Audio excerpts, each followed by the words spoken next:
Bueno, listo. Ahora sí. Arrancamos entonces. Vamos a leer Lucas 18. Lucas 18, eh, conocida parábola que contó el Señor Jesús. Lucas 18, 9. Vamos a poner el foco. La parábola es conocida, es clara, muy precisa. Em, pero vamos a poner el foco en dos cuestiones muy específicas también. Em, no vamos a hacer un estudio de la parábola que por ahí ya se ha hecho muchas veces y se entiende y se conoce, ¿no? Lucas 18:9, conocida parábola del fariseo y publicano. Vamos a ver dos cuestiones en realidad bien claritas que nos deja la parábola y que la palabra de Dios también nos enseña en otros lugares. Así que bueno, dice el texto, la parábola que contó el Señor Jesús, Lucas 18:9, a unos que confiaban en sí mismos como justos y menospreciaban a los otros, dijo también esta parábola. Los hombres subieron al templo a orar. Uno era fariseo y el otro publicano. El fariseo puesto en pie oraba consigo mismo de esta manera. Dios, te doy gracias porque no soy como los otros hombres, ladrones, injustos y adúlteros, ni aun como este publicano. Ayuno 2 veces a la semana, doy diezmo de todo lo que gano. Mas el publicano estando lejos no quería ni aun alzar los ojos al cielo, sino que se golpeaba el pecho diciendo, Dios se propició a mí pecador. Les digo que éste descendió a su casa justificado antes que el otro, porque cualquiera que se enaltece será humillado, y el que se humilla será enaltecido. Bien, cuestiones, si se quiere, de modo introductorio. Todos creo que han escuchado esta parábola alguna vez, eh, y es importante por ahí refrescar alguna cuestión. ¿Quiénes eran los fariseos? ¿Quiénes eran los publicanos? Pero antes de eso, ¿quiénes eran los destinatarios de esta parábola? ¿Para qué Jesús contó esta parábola? ¿A quiénes se la contó, no? Y el texto dice que era a unos que confiaban en sí mismos, a unos que confiaban en sí mismos como justos y a su vez menospreciaban a los otros. Em, Deja bien claro Lucas acá cuando da la introducción, cuál era la idea de Jesús en esta parábola. Era hablar con los que se creían justos, los que eh, tenían la facilidad para menospreciar a los demás que estaban a su alrededor, eh, que supuestamente tenían todo claro. Y el ejemplo que va a elegir para ello es el de un fariseo. El fariseo, ustedes saben que eran religiosos eh, si se quiere, de la casta más alta del judaísmo. Los fariseos descendían de un grupo que había tenido un pasado glorioso en el judaísmo, que eran los que se habían levantado en contra de los que vinieron a invadir Jerusalén, cuando estaba el Imperio griego. Bueno, eran unos héroes, ¿sí? Que se habían levantado los macabeos en algún tiempo, y los fariseos descendían de ahí. Una secta que justamente que defendió la pureza de la religión judía y también sostuvo también la lucha militar en un tiempo pasado. Entonces eran muy reconocidos y muy valorados, aunque claro, habían pasado muchos años de eso y ya de todo ese heroísmo había quedado solo la fama, y lo único que quedaba era una cáscara vacía, era ley pura, mandamientos humanos. eh, Era como decía el profeta Isaías, ¿no? Era un pueblo que de labios honraba a Dios, pero el corazón estaba muy lejos de ellos. Esto eran los fariseos, y el ejemplo es un fariseo que sube a orar en contraposición a un publicano, que ustedes por ahí conocen, los cobradores de impuestos, a quienes todos odiaban. No los quería nadie, como no los quieren ahora tampoco. Pero en aquel tiempo era mucho peor, porque cobraban impuestos para el Imperio Romano, siendo que los judíos estaban subyugados por los romanos, y eh, el publicano era además una especie de traidor a la patria, porque cobraba impuestos para el imperio, justamente, ¿no? Así que bueno, nadie los quería. Encima los publicanos tenían unas mañas bastante, bueno, nada nuevo, ¿no? pero eran bastante conocidas las mañas que tenían los publicanos para cobrar algún pesito de más y dejárselo en el bolsillo, y que no terminaba siendo algún pesito, sino que terminaba generando una riqueza muy grande. Tenían el auxilio de la fuerza pública para pagar los impuestos, entonces era un negocio redondo, ¿no? Se enriquecían a costa del esfuerzo de las demás personas. eh, y mientras le pagaban el canon que los romanos exigían, no había problema, los tenían la fuerza pública a su favor, entonces se enriquecían y por eso quizás hasta con justa razón podíamos pensar que el común de la gente los odia. Bueno, entonces, de hecho, publicanos y pecadores eran casi sinónimos. Van a encontrar en el relato de los evangelios varias veces que dice, se juntaba con publicanos y pecadores, con pecadores y publicanos. Básicamente, hasta casi se usaba como un sinónimo de pecador la palabra publicano. Entonces, esos son los dos que van ahora al tema. Ahora bien, el punto principal, si se quiere, y creo que la enseñanza del texto está muy, pero muy clara, porque ustedes vieron que el publicano, el fariseo, dice, oraba consigo mismo, decía, ay, qué bueno que soy, menos mal que no soy como los otros son un desastre, pero yo te doy gracias, Señor, porque yo soy bueno. Y yo me merezco todo lo que tengo y me merezco mucho más. En cambio, este publicano es un desgraciado que no se merece nada y que gracias a vos que no soy como este atorrante que tengo acá al lado mío. Claro, Jesús ve esa orgullosa reacción, esa orgullosa forma de orar y dice, claro, oraba consigo mismo, no oraba con Dios. No estaba conectado con Dios. Estaba conectado eh, con su propio esquema de pensamiento. Esa era su conexión. Y en cambio el publicano dice que se golpeaba el pecho y decía, Dios, se propicio a mí, que soy pecador. El Señor dice, este fue justificado, el que se dio cuenta de su maldad, el que se dio cuenta de su propio pecado, el que se da cuenta de que ha ofendido a Dios, el que, no importa cuál sea la circunstancia que viva, sabe y reconoce la gravedad que tiene su pecado, sabe lo que significa ofender a Dios a causa de su pecado y sabe que Dios tiene el poder para perdonar, para limpiar, para dar algo nuevo. Ese es el mismo mensaje del Evangelio, ¿no? Todos hemos llegado a Cristo de esa manera, sabiendo que no teníamos nada para hacer, pero que Dios podía ser propicio de nosotros porque somos pecadores, que Jesús había muerto por nosotros. Ese es el mensaje que se sigue predicando y se te predica hoy, aún hoy para todos aquellos que lo necesiten, que no hayan puesto su fe y su confianza en Cristo, que no hayan abierto su corazón a Jesucristo. El mensaje es claro y es preciso y es directo. Necesitas arrepentirte como este publicano y dejar de lado las actitudes orgullosas de este fariseo. Ese es el mensaje central, si se quiere, de la parábola. Ahora bien, dos enseñanzas que podemos extraer de la actitud de el fariseo, justamente. Dos ejemplos a no seguir, dos ejemplos a evitar. Primera cuestión. Lo hemos mencionado recién. Y creo que esta es un poco la idea de lo que quería compartir hoy. Primera cuestión importante. El fariseo, eh, en lugar de realizar un autoexamen, que es lo que Dios nos pide, hace un examen basado en su propia bondad. Es decir, la evaluación de su propia vida la hace él mismo. No la hace la palabra, no la confía en la palabra de Dios, no se mira en el espejo de la palabra de Dios, no la hace Dios. Él hace su propia autoevaluación. Por eso dice que oraba consigo mismo, como dice el versículo 11. eh, Desconocía o fingía desconocer el principio según el cual ningún ser humano es capaz de conocer acertadamente, con eficacia, cuál es su propia vida. La realidad de nuestra propia vida solamente la conoce el Señor. Eh, Dice el profeta Jeremías que engañoso es el corazón del hombre más que todas las cosas.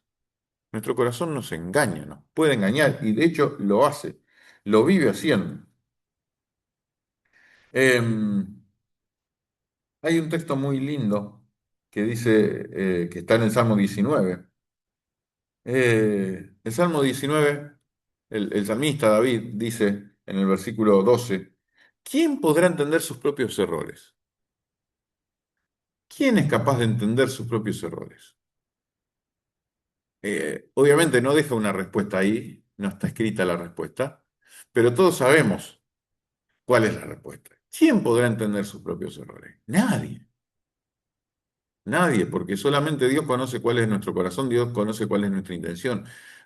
Dios conoce absolutamente todas las cosas. Hay errores que tenemos y cometemos deliberadamente, pero hay errores que los vamos a cometer, hay pecados que los vamos a cometer capaz que sin darnos cuenta. Entonces, ¿quién podrá entender sus propios errores? Obviamente que muchas veces sí los entendemos, ¿no? Y nos queremos hacer los tontos, pero muchas veces no lo vamos a poder saber. Entonces, ¿quién podrá entender sus propios errores? Nadie.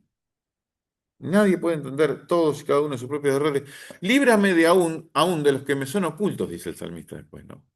O sea, él pone el foco, obviamente que los propios errores, hay errores que entendemos, hay cosas que hemos hecho mal, que nos dimos cuenta, que fallamos y que bueno, habrá que pedir perdón naturalmente, pero él pone el énfasis en que hay errores que a veces nos son ocultos y que no, ni siquiera nos damos cuenta. Entonces dice, líbrame de mis propios errores y aún de los que me son ocultos, decía el salmista, ¿no? Por eso necesitamos hacer un autoexamen que sea consciente, que sea sincero, que sea a la luz de la palabra de Dios y que incluso deje lugar para también pedir perdón por aquellas cosas que ni siquiera sabemos que están mal. Fíjense un texto en Primera Corintios, primera carta de Pablo a los Corintios, en el capítulo 4, primera carta a los Corintios, capítulo 4, desde el comienzo, en el versículo 1.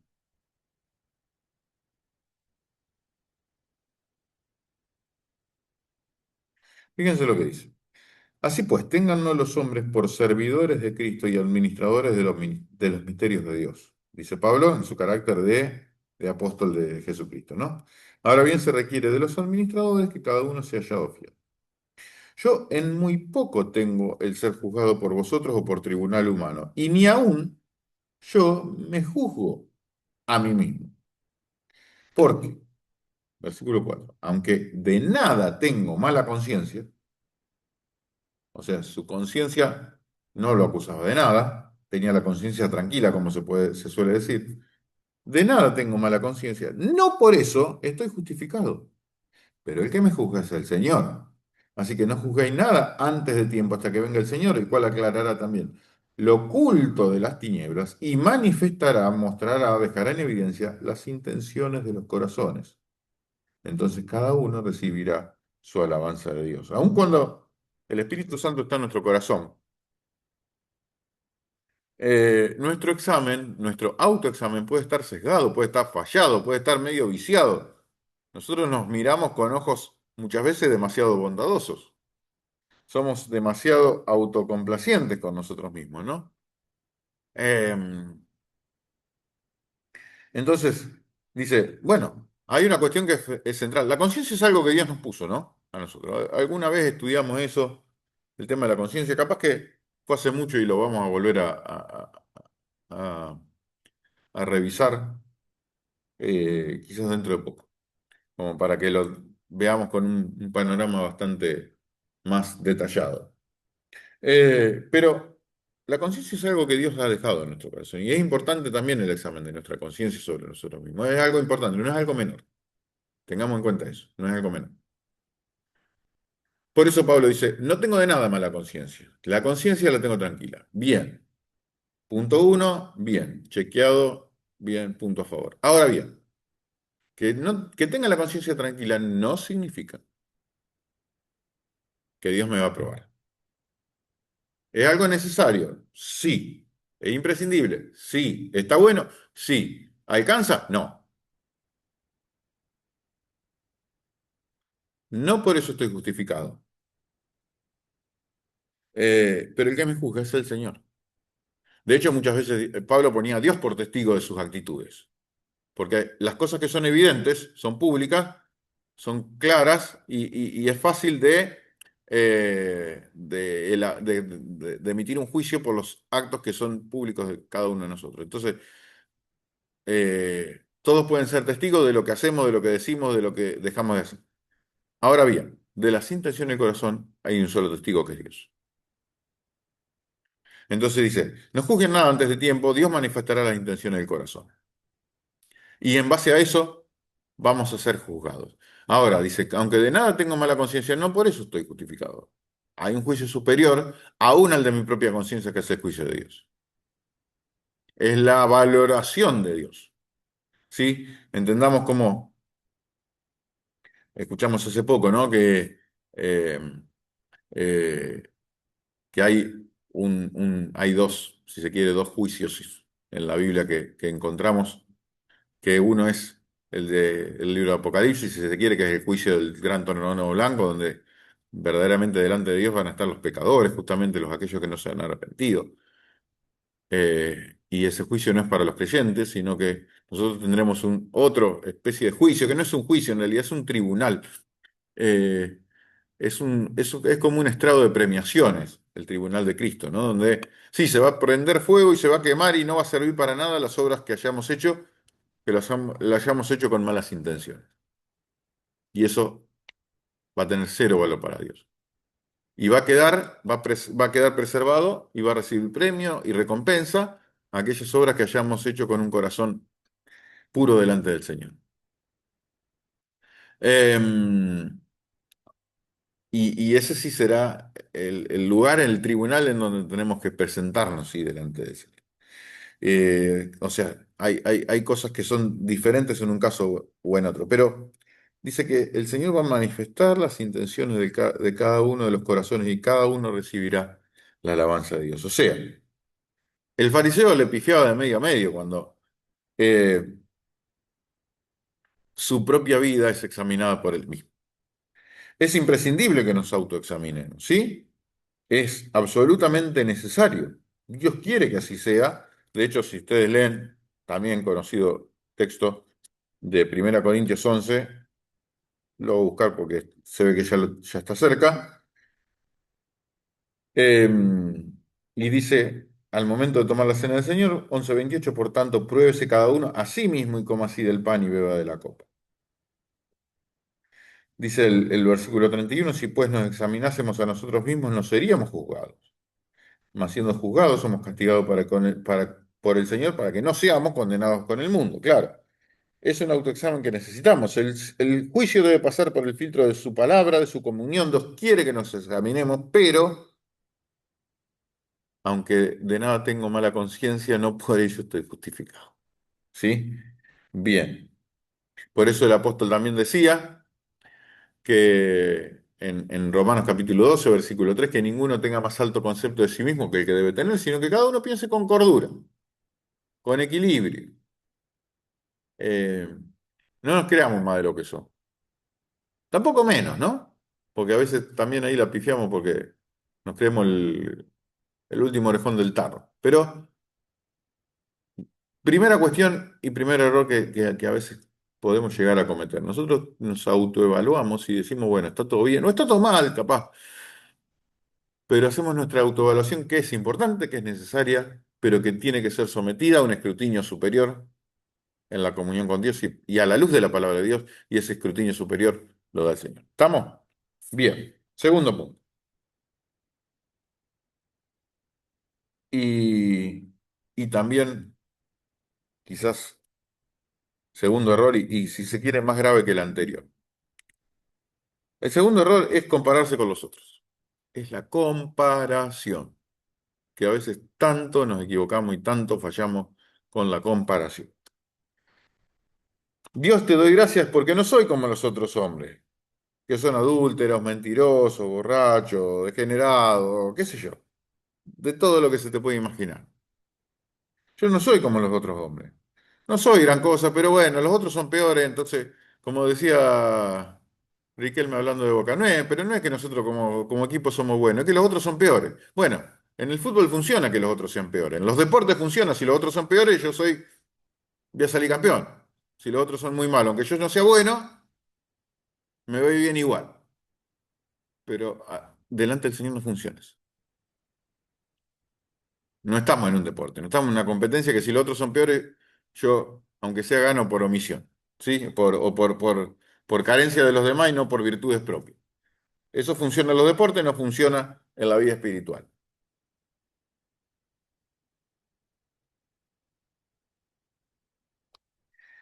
Dios te doy gracias porque no soy como los otros hombres.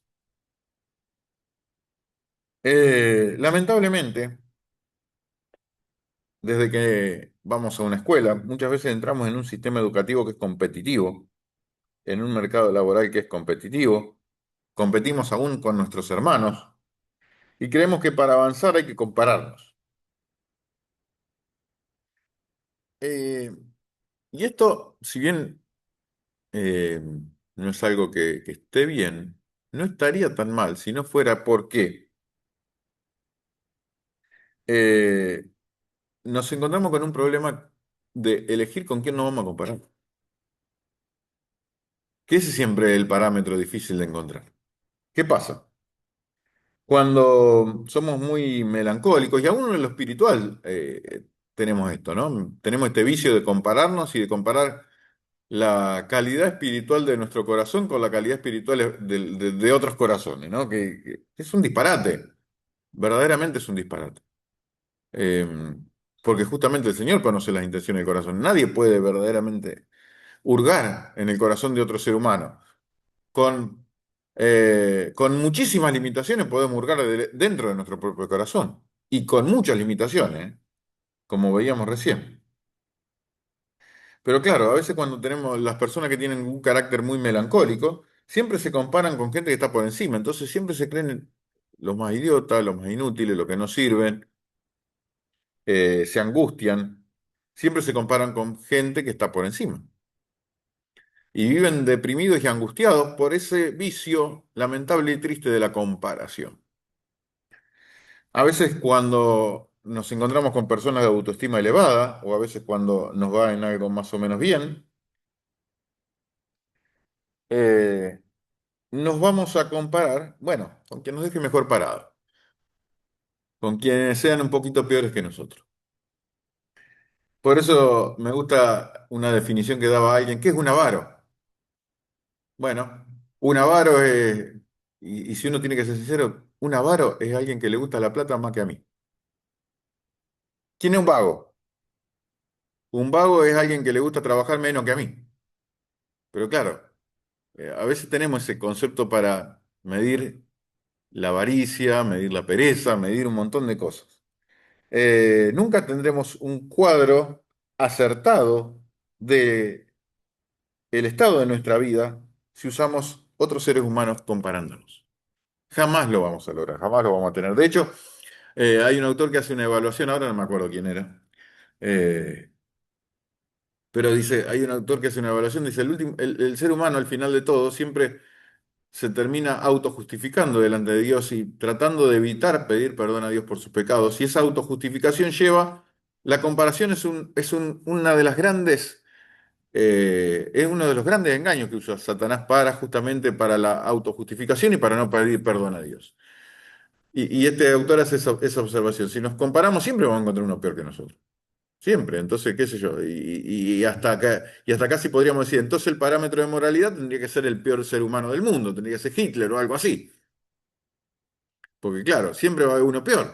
Y siempre voy a mirar a uno que esté por debajo mío en la escala de mi propia evaluación moral, inclusive. Entonces, nos damos cuenta que eso no tiene sentido. Fíjense en segunda carta de Pablo a los Corintios. Después vamos a volver a este pasaje. Déjame que te leo. Segunda carta de los Corintios, capítulo 10.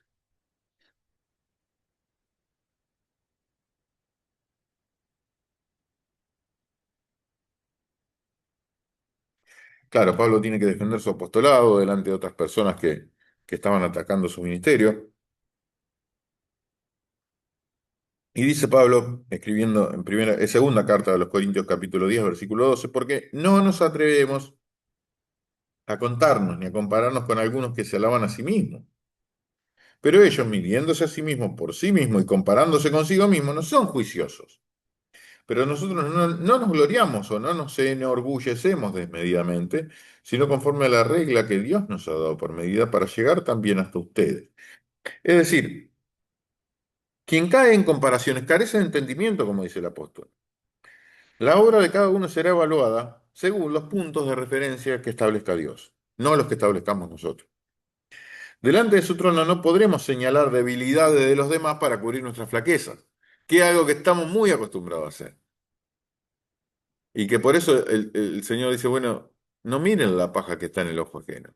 Si ustedes tienen una viga en el ojo propio, ¿no? ¿Se acuerdan de ese pasaje?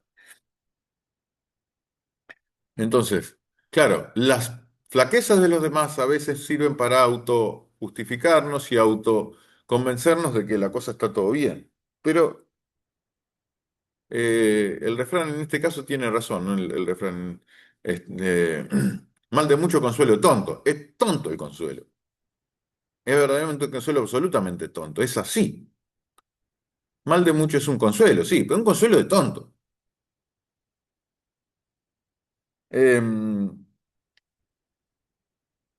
Ustedes recuerdan también un pasaje, lo vamos a leer. Después, dejen marcado este 2 Corintios 10, déjalo marcado ahí porque después volvemos con una cosita. Pero si ustedes se acuerdan, en el Evangelio de Juan, al final del Evangelio de Juan, hay un incidente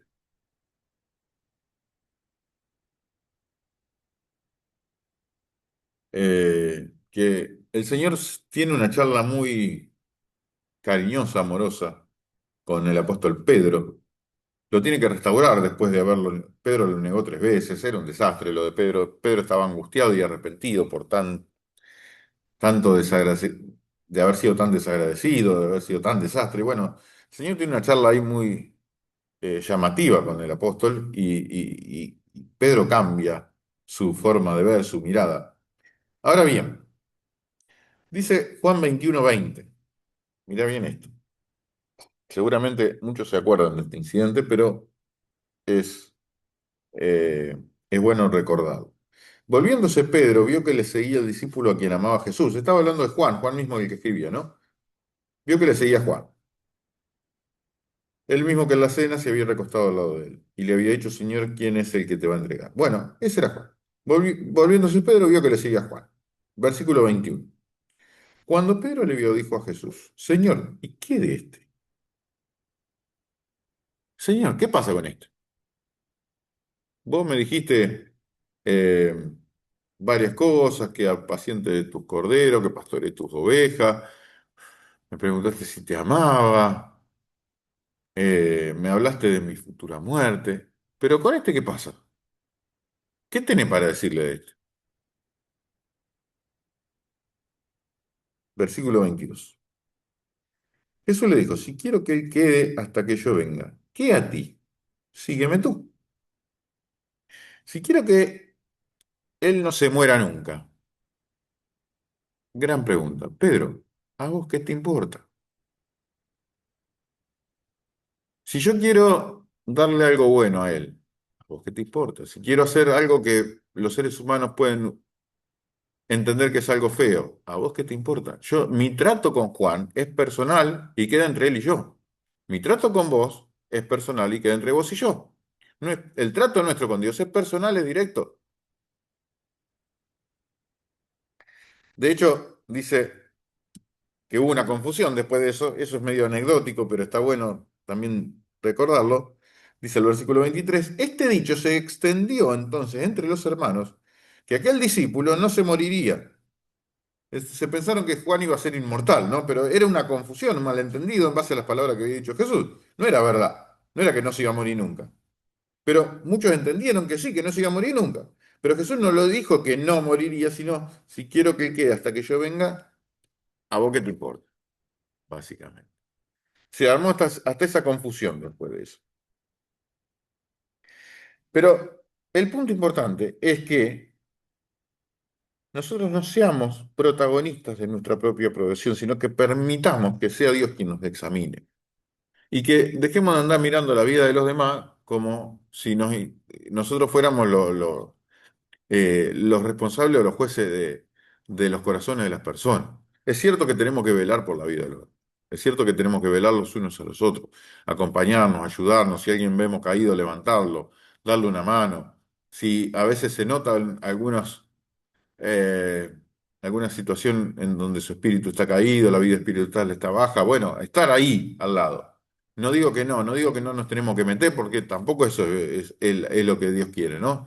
Dios quiere que los unos a los otros nos estemos ayudando, bendiciendo, guiando, cuidando, amonestando, lo que fuere, ¿no? Ahora bien, lo que Dios no quiere es que nosotros estemos siempre señalando con el dedo, mirando a nuestro alrededor, mirando acá, mirando allá, y no miren por adentro. Y entendamos que nuestro trato, del trato de Dios con nosotros, es personal. Volvemos a 2 Corintios, ¿sí? A 2 Corintios 10, que era lo que quedaba. Mirá,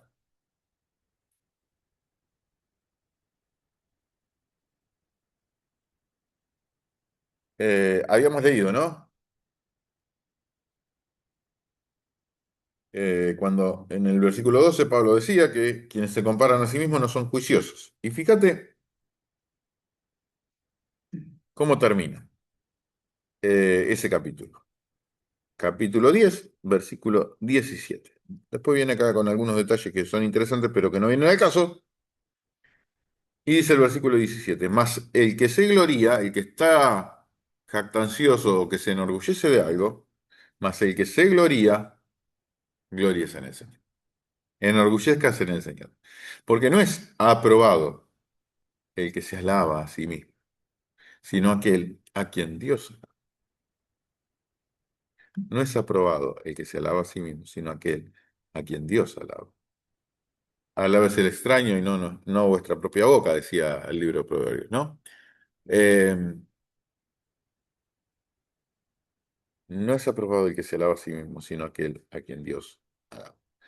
Dejamos acá, pero estos errores que el fariseo comete y que decimos, bueno, a veces es muy burdo la oración del fariseo, capaz que no es tan burdo, ¿eh?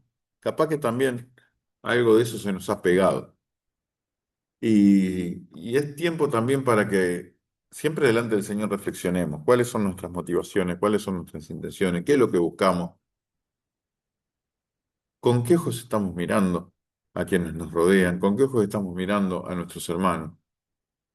El deseo de Dios es que seamos capaces de autoexaminarnos, de mirarnos, de evaluarnos, de que nuestra conciencia sea cada vez más pura, para que ese autoexamen sea cada vez más verdadero y sabiendo que el final de todo tiene que estar bajo el escrutinio de Dios y de su palabra.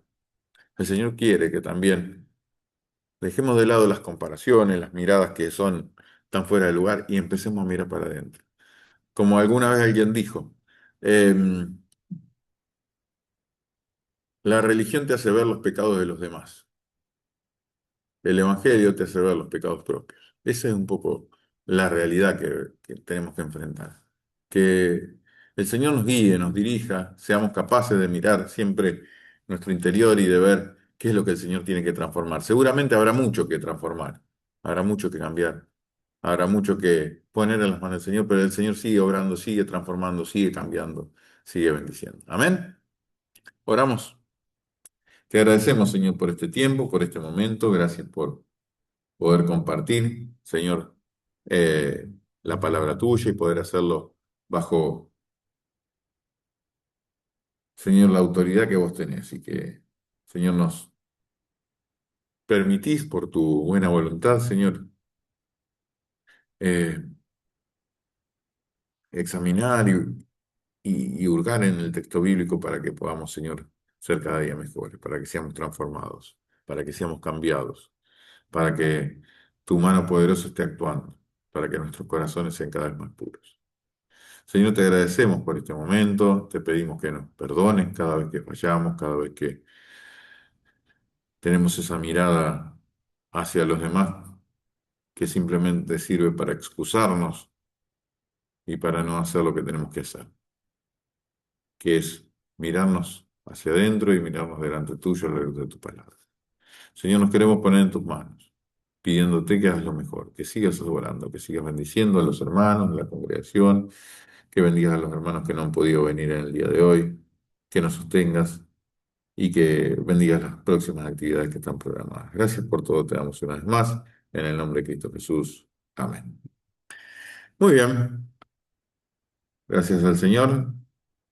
Hemos podido meditar en su palabra. La próxima reunión, ustedes saben, la tenemos el Próximo domingo, son por la tarde, 19 horas. Marcelo Cepeda, el chelo de Barrio Alto Verde, nos va a visitar con el mensaje de la palabra de Dios. 19 horas la cena, 20 horas la reunión final.